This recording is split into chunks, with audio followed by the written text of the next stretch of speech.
Hey, dudes! This is Lynn Griffin, Claire in the original Black Christmas, and you're listening to Tommy Throwback Kovac on Splat from the Past, guaranteed to offend and delight everyone out there. Hey dudes, welcome to Splat from the Past, the only 80s themed horror and sci-fi show where things can get totally radical.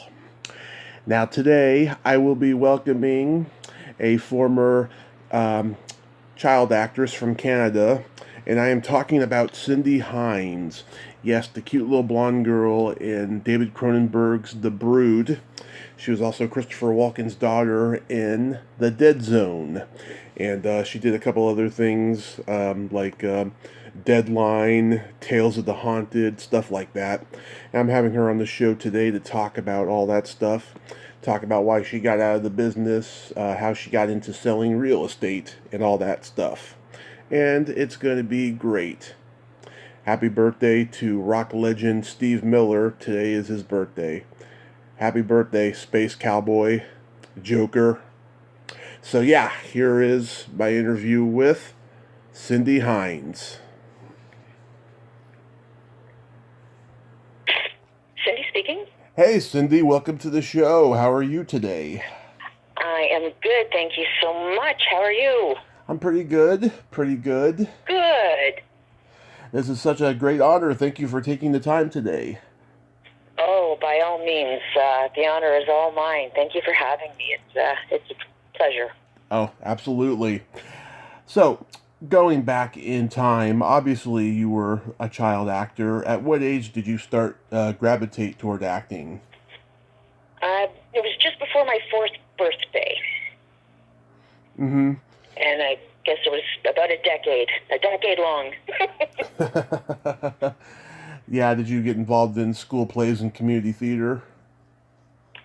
Not so much community theater, school plays, always. I love drama and things like that, but I'd have to say stage really wasn't my thing. I found that a little too scary, always having to do it right the first time. I like the idea of being able to F up and, retake. Yeah. Okay, that's good. You get a lot of stage fright? No, I don't mind being on stage, don't mind being in front of people. I just don't want to mess up in front of them, so to speak, shall we say. I love stage, though. I mean, I do love going to the theater, love seeing that, and I'm in awe every time I watch and go, wow, that's just so... But not me. Yeah. What was your specialty, the 3-act plays or the musicals? 3-act plays, yeah. You don't want to hear me singing. Yeah, same here. I auditioned for The Sound of Music. Like, did you not see that Littlest Hobo episode? Come on now. I did not see that episode. You sang really badly in that? Yeah, well, you could say it was supposed to be a heart-wrenching moment as I was singing to my sick brother. Mm-hmm. Him and the poor dog got botulism on a camping trip we went on. What part of Canada are you from? Ontario. Toronto. Ontario. I'm a Torontonian. Nice, yeah. I love interviewing Canadians. They are so free-spirited, and they say what's on their mind, and they have such a shameless sense of humor.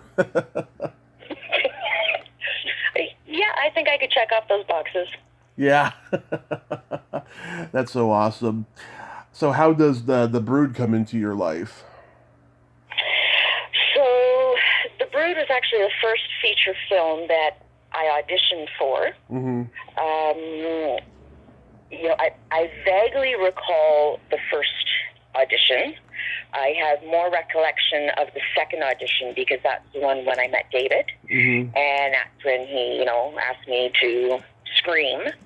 And I remember, I did a scream, and he's like, is that all you can do? And I'm like, well, no, I don't want to get in trouble for... He's like, no, Cindy, I need you to, scream.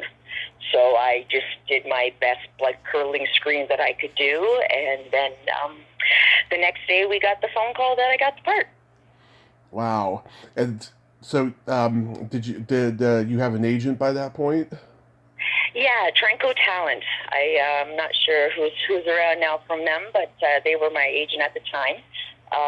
Actually, how everything happened is it was Bay Day one fall, way back when in 1974, and a gentleman was dressed up as the Bayman. He kind of looked like Batman, taking pictures with the kids and stuff.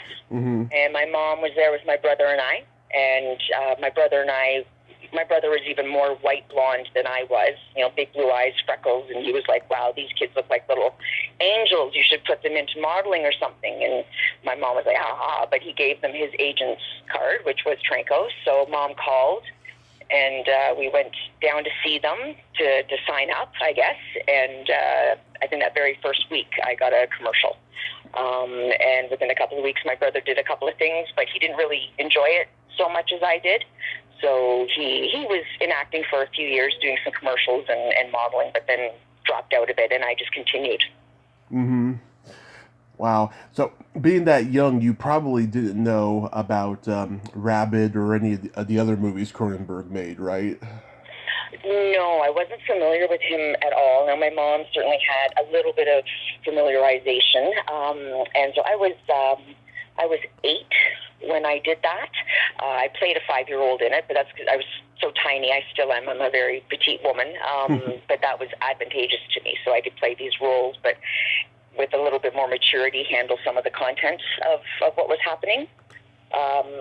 So, my mom talked to me a bit about what she knew, but even then it was, still not that much. He was just up and coming and those kind of things. So it was just pretty exciting to be on the set. I knew Susan Hogan already. I'd worked with her in a commercial. Art Hindle I wasn't familiar with, but all these stars, my mom was just like, oh my goodness, this is just like incredible. So I knew it was a pretty big deal, but I certainly did not realize how much of a big deal it was then, nor what it is now. Yeah. Did your mom read the script and totally freak out? No, she not so much, because really there wasn't too much for me to be involved in with the nastiness per se. Now I was on set for most of the filming of it and stuff. I know she did have concerns, but again, it was just, we took it one day at a time, and I really had zero issues with anything that was going on. And because I didn't, she was comfortable, just to let me do what I wanted to do, and that was it. Yeah. Did you know that at the time, or did you know later that Cronenberg based this movie on his own custody battle? I had heard that after the fact, yes, and then the name similarities and all those kind of things are kind of, I look back and laugh now, and certainly going through my own tumultuous divorce at the moment, I was like, oh man, have I got some new content for Brute 2, 3, 4, and 5. How is he as a director? Oh my gosh, he was wonderful. He was so kind, so gentle, so with everybody. I never saw him at a worse, you could say. But especially with me, he was very, very calming, comforting, kind. Was always, buying me little gifts and making sure I had everything that I wanted, and he was wonderful. Yeah, I've heard he's like an insurance salesman. He's just got that way about him. He's got a suit and tie on. He's like an insurance salesman, and he puts these very scary, horrifying images on the screen. Well, you know what? Back then, though, he was like white t-shirts and blue jeans and running shoes. He was very, very laid back. There was, nothing pompous or it was just everybody was just so down to earth and one big family. It really was a tight knit family that I do remember. Always feeling good and comfortable with everything. Mm-hmm. Oh, that's so cool. How was working with the notorious Oliver Reed? I didn't get a lot of time with him, but man, oh man, did we have some fun. He really was a funny man. My one story, as I recall, we were filming very late at night, the scene, and he was really, really upset that, well, probably we were, dragging him out of his time zone for going out and having some fun, but he was concerned about all us kids being up so late and how tired we would be and that kind of stuff. Mm-hmm. And, filming our scene when he was, coming to get me with the gun, and, we were, joking around and stuff, and I've got a fantastic shot. He kept telling me little jokes, and, I'm laughing as he's got the gun pointed into my ribs. It's kind of fun. So he was great. He was a great man. And I just remember him saying to the kids, like, just jump on me. It's okay. I can handle it. You're not going to hurt me. It's okay. Come on. You got it. You got it. Yeah. He was great. He was great. Yeah. Art Hindle, I've talked to him. I'm probably one of the few guys who have gotten to interview him. He's a great guy. Oh, he is a wonderful man, and I feel so fortunate to actually be able to call him a true friend, and I get to see him regularly, along with his wife and stuff, and spend a lot of time with them. So he's been an absolute godsend in my life. Oh, that's wonderful. Yeah, Felix Silla, who played the creature, I've interviewed him too. Mm-hmm. Yep. He was. Oh my gosh, Felix and Johnny, they were wonderful. They were so fun too. Yeah. I mean, he was cousin. They were the main broods. Like they I did most of the stuff with them always. Yeah. They did all the killings and that kind of stuff, and so I spent quite a bit of time with them. Yeah, I mean, he's cousin in on the Addams Family. Yeah, I know, right? Yeah, I know. It just boggles my brain, Yeah. I heard Samantha Egger was kind of a standoffish kind of person.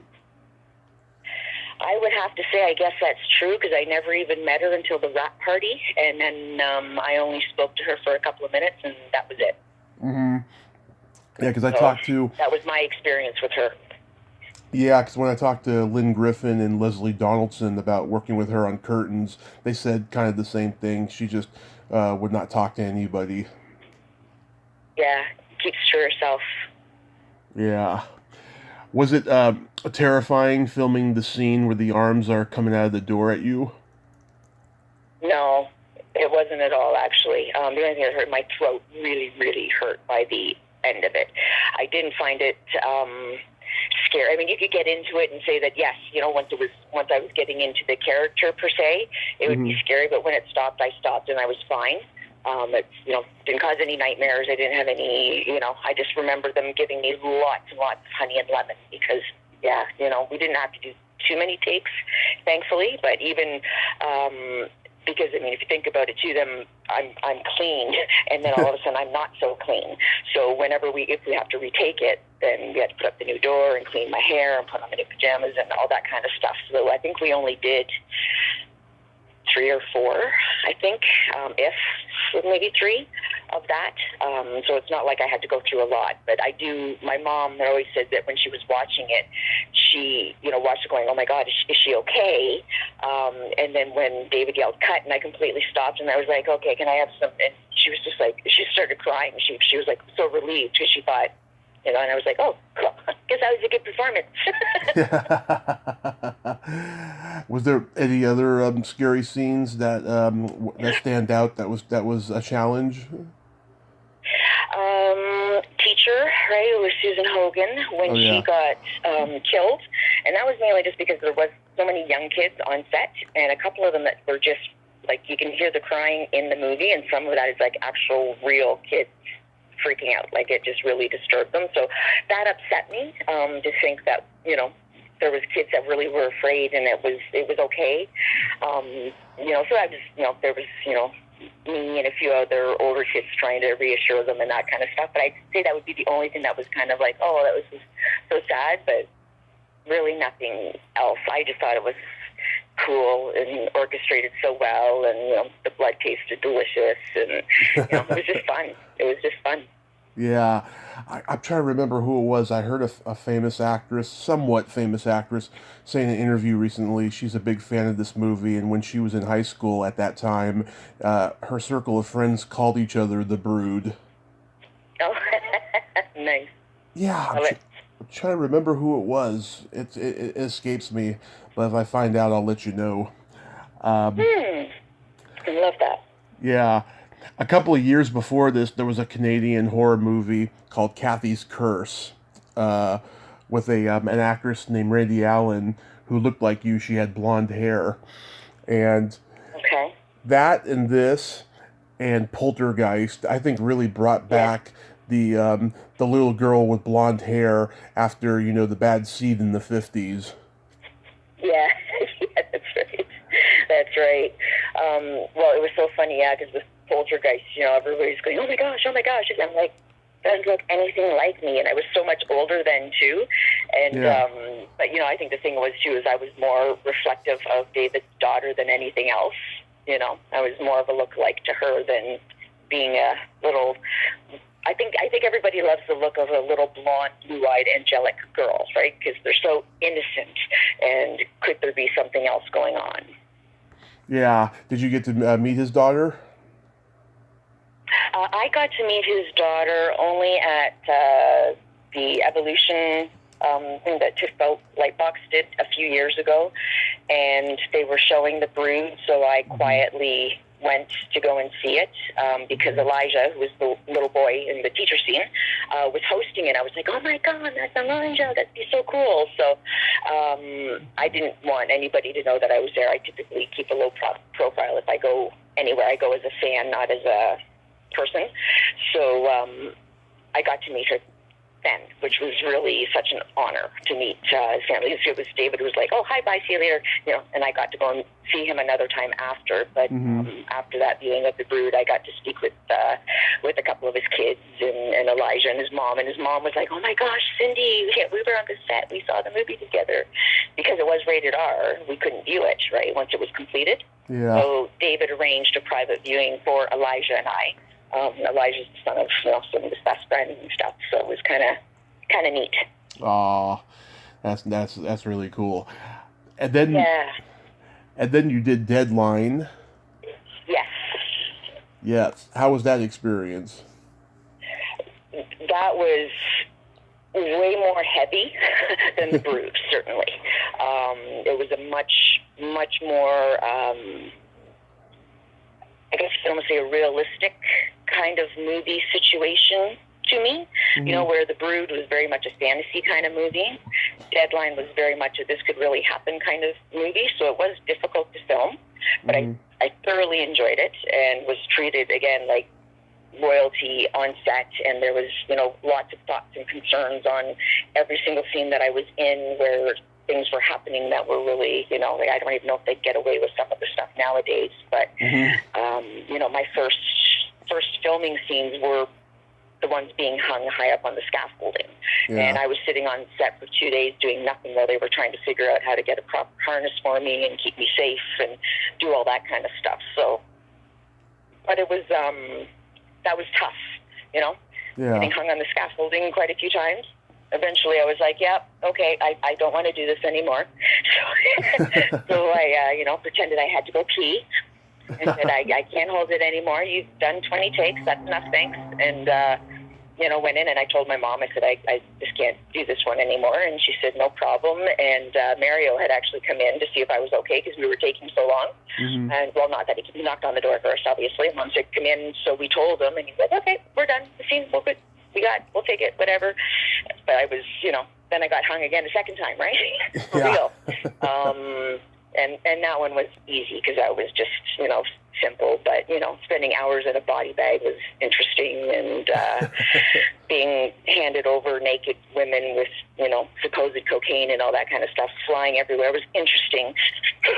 But I digress. That's also awesome. Those were the days. Those were the times. Yeah.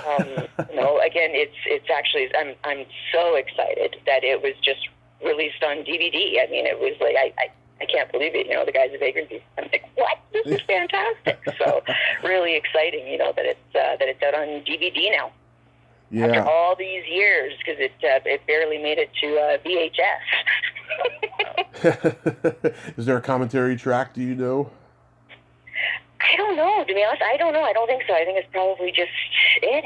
I don't know. Yeah, I'll check it out. Yeah. Did Mario speak good English?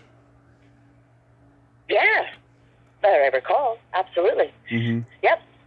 And we, we've recently, waved to each other on Facebook and that that kind of stuff to you, reached out and said, oh my God, we really should grab a coffee sometime. But yeah, no, like I said, it was quite the movie, and it's quite the movie with quite the storyline to it. But it was much more of to me, a darker film because it was a bit more realistic from the part as opposed to brooding, that kind of stuff. Yeah.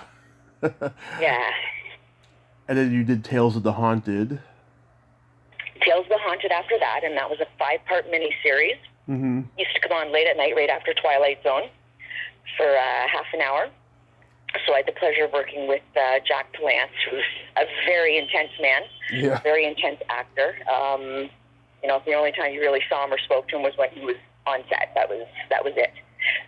But it was wonderful because Derek and I had worked together on The Little Hobo. So we had a comfort there, we knew each other very well, which was great to have a friend on set. But that really was a lot of fun. I mean, there was a couple of scenes that, were a little bit wow, because Jack was so Jack. Mm-hmm. But again, what a fun movie. I mean, between tarantulas and snakes and, Michael Starr being absolutely terrified to touch the spider. It was just, we got lots of fun stories on that and great memories on that as well. Really great memories on that. Mm-hmm. Jack Palance, he was just very intense. That's what I've been told from people and stuff. And that, it was just, he was a very hard guy to read. You didn't know. Oh yeah. Yeah, you didn't know what he was feeling or thinking. Yeah, he was just a very complex guy. Yeah. Yeah, but I mean, he's the bad guy in Shane. I mean, that role was so iconic. I was glad when he won the Academy Award for City Slickers many years later. Oh, me too. So was I. Yeah, absolutely. That was such a fantastic role for him. But but again, they didn't really appreciate, who the heck I got to work with when I was so young, But once I started getting a little bit older, and then it's like, well, that's pretty cool. And then, over the last, really, this life kind of disappeared for about 20 years, and it's only just recently resurrected itself again. And I start talking to people, and I'm like, yeah, and then I'm going to go, wait a second.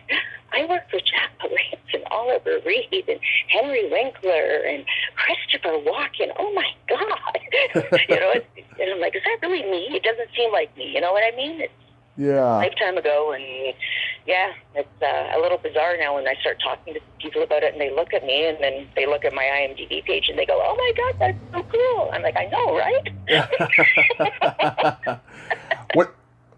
What did you work with Henry Winkler in? Christmas Carol. Christmas Carol, was that a play? He did the Christmas Carol with Susan Hogan. Again, I worked with Susan Hogan quite a few times actually, but I was in the choir, so you only get to see the back of my head. But it was early days; it's all good. Still got to sit on his lap and say hello because he was like my biggest crush. I had this lunchbox and poster on my wall. Yeah, he seems like he's a great guy. Oh my gosh, he was so wonderful on set. Very, very kind man. Very kind man. Mm-hmm. So let's talk about the Dead Zone experience because David brought you back. Yes, he did. Lovely that he did. I walked into the room and the first thing he said was, Cindy, you got big on me. And I was like, what?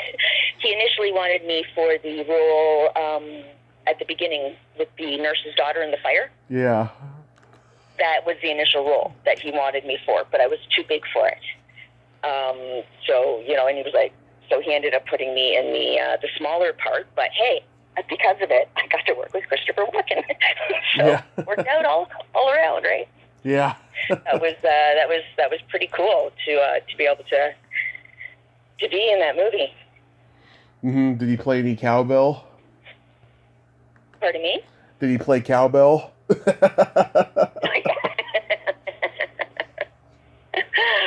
No. It's really cool though that David remembered you 4 years later because a lot of, especially when a director who started small goes into the mainstream and stuff, it's always majority rules on who's going to get cast in what, and the director doesn't get that much clout that they did, independently. Yeah, but I think, and as we see now, though, a lot of directors do work with with their particular group of people, and David has worked with a particular group of people time and time again as actors and stuff. As I always say to him, like, gosh, I wonder where I would be if I had stuck around in it, if I had a stage, would I have continued to do stuff, that kind of stuff. But, it was certainly a very big honor for him to remember me. Yeah, absolutely. Yeah. What was Brooke Adams like?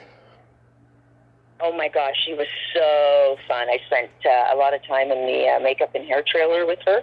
Mm-hmm. She was lovely. She really was. I'm very fortunate. I admit I didn't film anything with her, but I did get to hang out with her, and she was just great. Asked me about school and asked me about family. She was just a great woman. Yeah, she's like my dream guest. I would love to interview someday. She's been in so many great horror movies and stuff. Absolutely, she has. Absolutely. Did you see that Saturday Night Live sketch that was a parody of The Dead Zone? I did not. Yeah, the first time Christopher Walken hosted, around 1990 or so, they did a sketch where he's playing his Dead Zone character, and he's office equipment, and people go to him to predict raises and promotions. Yeah. It was a very funny sketch. Funny. Yeah, it was a very, very funny sketch. I bet. Oh, let's try and see if I can find that. Yeah, they should have it on YouTube or something like that. Yeah. They're starting to put Saturday Night Live sketches on there now after not having them for so long. Yeah. So what made you get out of acting? Just some changes in life made it a little bit difficult. I wanted to take a bit of a break as well. I was going into high school, and I'd worked a lot through elementary school, and I just wanted to kind of, have a teenage life for a bit, uninterrupted. Mm-hmm. And my mom had remarried. We'd moved out of Toronto. She didn't drive, so there was just a lot of things I just kind of went, okay. And then I ended up moving out on my own, young. Mm-hmm. And so I ended up working full-time, finishing up high school, and just went, I can't get back into this. So just, went into work and college, and that was it. It was just a memory that, maybe someday. But then after, years and years go by, you go, that was just a cool memory. And then more years go by, and then you just completely forget about it, until somebody reaches out to you and goes, oh, or you walk in and go, hey, wait a minute, that's me on the front of the cover of this. What the heck is going on here? Mm-hmm. That kind of fun stuff. Yeah. Well, did you ever audition for anything that became iconic? No. Nope, I can't say because, even Deadline was pretty much mine, and Dead Zone was mine. Mm-hmm. And then I didn't really go for any other feature films because I was doing so much television as well. Yeah. That, schedules and that kind of stuff. I'd done a lot of commercials and modeling radio things, and I had to stop doing that because I was doing so much television and TV movies and things, and then the feature films were coming in, and then Dead Zone happened, and then the change. So it just kind of all ended very quickly. And plus, at that time, when you were looking at kids of my age bracket, there really wasn't much for movies and stuff going on at that time. Mm-hmm. I talk to a lot of actors who sell real estate now, and they either sell real estate, they have an art gallery, or they teach acting. That's like the most common jobs they do now besides acting. Oh yeah, that's funny.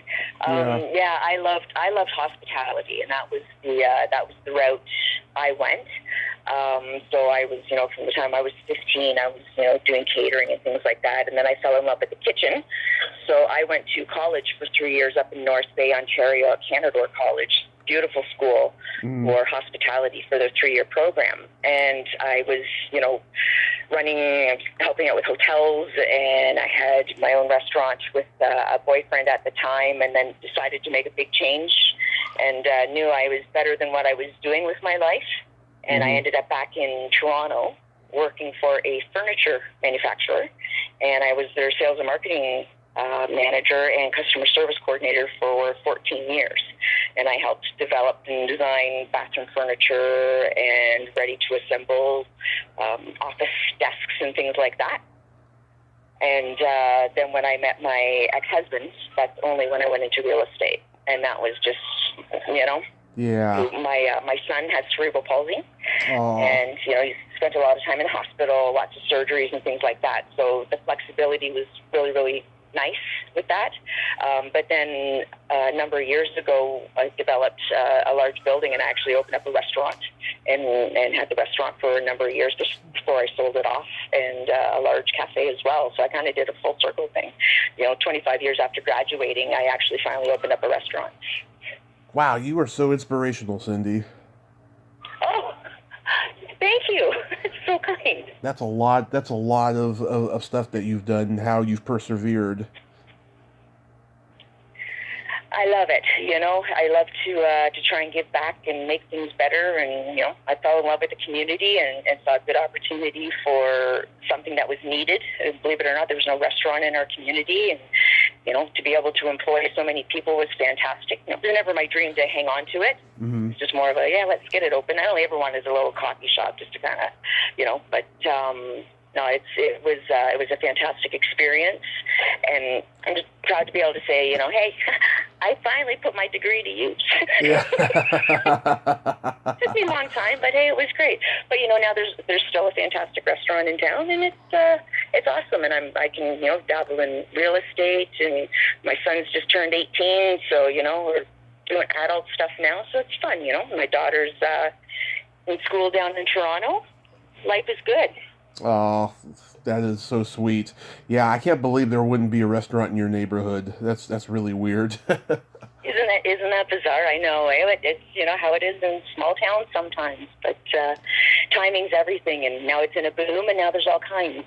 I've always loved the adage, build it, they will come, and that was a great thing. We started kind of the ball rolling, and the community's growing, and there's lots of stuff coming now, so it's good for everyone.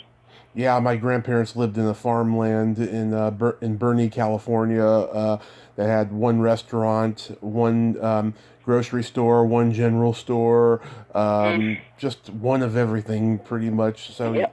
That's like the closest I've come to like a small town like that. Yeah. I live here in Reading, which is right next door to it though, but we got everything over here. Yeah. Well, the community, Barrie is a absolutely spectacular city on a beautiful lake, just 50 minutes north of Toronto. But the community where I've been for the last 15 years is called Angus, and it was just west of Barrie, and it's where Canadian Forces Base Borden is. It's the largest training facility for the Canadian military. So there's a lot of military in our neighborhood and in this area and stuff. So it's really quite an honor to work with them and help them get their homes. They have limited time when they come for their house hunting trips, they're called. So I dealt a lot with them, which is really great. The stories that you hear from them, those are inspirational. The amount of moves that these people have to make and the families that get ripped apart and things like that. So, I've really, really valued what I've learned from real estate and from the people and stuff and in that community. And it stretches all the way to Barrie and around. So I'm very lucky with where I've chosen to live right now. And it's a beautiful place. Oh, I'm so happy for you, Cindy. So, there's a secret silly game that I like to play with guests, and All right. what this is a series of silly slumber party questions, and how it works is I ask you the question, you answer it, and then you ask me the exact same question, and I answer it. Okay. And you can comment on answers, too. Okay. Okay. It's no win or lose, just fun. All right. I don't have to go and put pajamas on or anything. I'm good to go. Yeah. Cindy, are you ticklish? I am very ticklish. Are you ticklish? Yes, I am baby ticklish. Is your belly button an innie or an outie? My belly button is an innie with a hole right above it that I'm wishing it would go away because I had it pierced once upon a time. Mm-hmm. Is your belly button an innie or an outie? It's an innie. Holes for piercings? No, I don't have any piercings, no. I just have a very deep innie.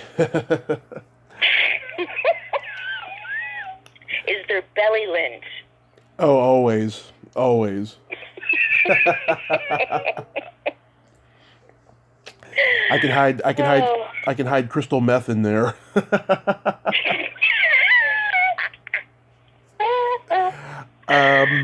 Safe going through. Yeah. What color are your toenails painted? My toenails are currently painted a taupe. So a soft browny pink color. Nice. Which is rare because I don't usually do that. Mm-hmm. How about your toenails? What color do you paint yours? I generally go for bright colors right now. I don't have any colors, but I love like purple with sparkles or white French tip with sparkles, stuff like that. Nice. Yeah. What would you say is your best personality trait? I would have to say that I am a goofball and don't typically take things too seriously. Oh, if I don't have to. Love it. Yes, I agree. Yeah, I got too many other serious things going on in my life that it's pretty hard to make me go, okay, yeah, that's way more serious. You know? I get other people have way more serious going on than I do, but, you know, let's just have some fun, kindness, respect, compassion, empathy, and the world will be a much better place. Yes. How about yourself? My sense of empathy and that I have no filter are my best ones. I love the filter one, too. Sometimes gets you into trouble, and people don't always understand what you're trying to say, but... Exactly. But, fuck them. Well, you know, when it's always said out of respect, can it be wrong? That's the way I've always looked at it. You know, just because you may not like what you're hearing, if it's being said to you in a respectful way, then you should at least listen to what's being said. Mm-hmm. Absolutely. And then my favorite question, is there a stinky smell that just makes you gag? Yes. Eggs. Oh, yeah. I cannot stand eggs. I've never been able to stand eggs. If an egg even touches a piece of bacon that's given to me, I will vomit. When somebody makes hard-boiled eggs, nasty. Nasty, nasty. I can't do it. What's the worst smell for you? Either farts or feet.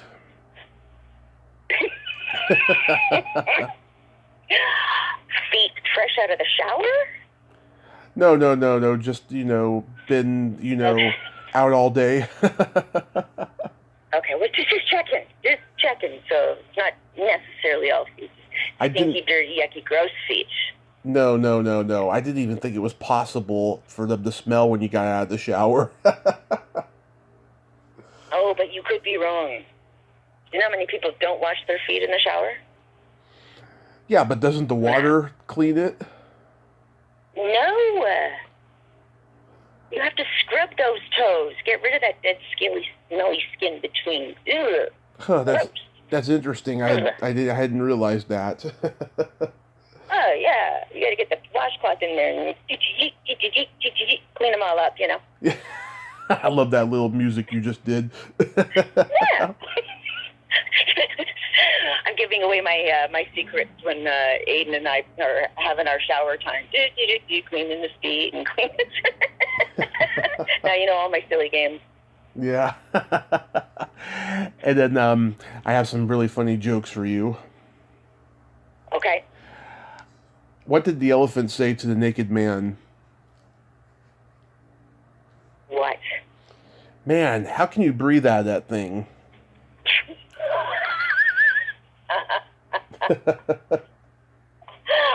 That is good. I love that one, yeah. That is a very good one. Love that. You know the difference between a golf ball and a G-spot? Nope. A man will spend 20 minutes looking for a golf ball.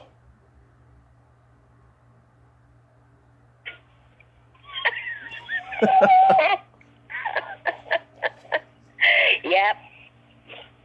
Yeah. No comment? You know. I'm going to let that one go. You know you've been there. Been there, done that. Oh, boy. Cindy, thank you so much for coming on today. This was a lot of fun.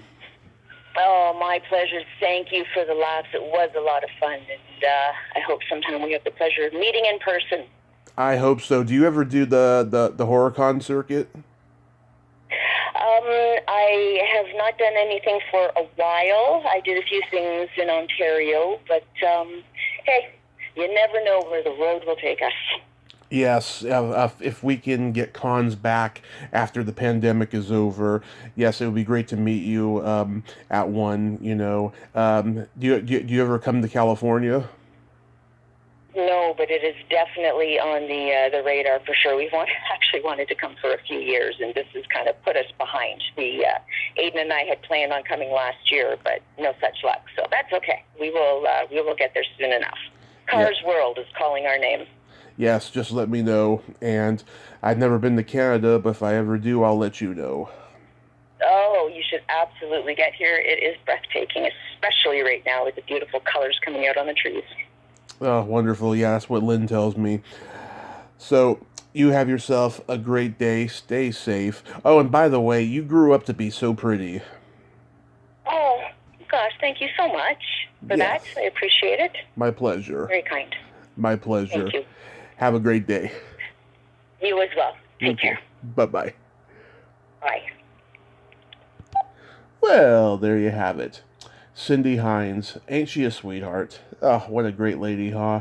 She persevered through a lot in her childhood, and look at her now. Selling real estate and loving what she does. Serving the community.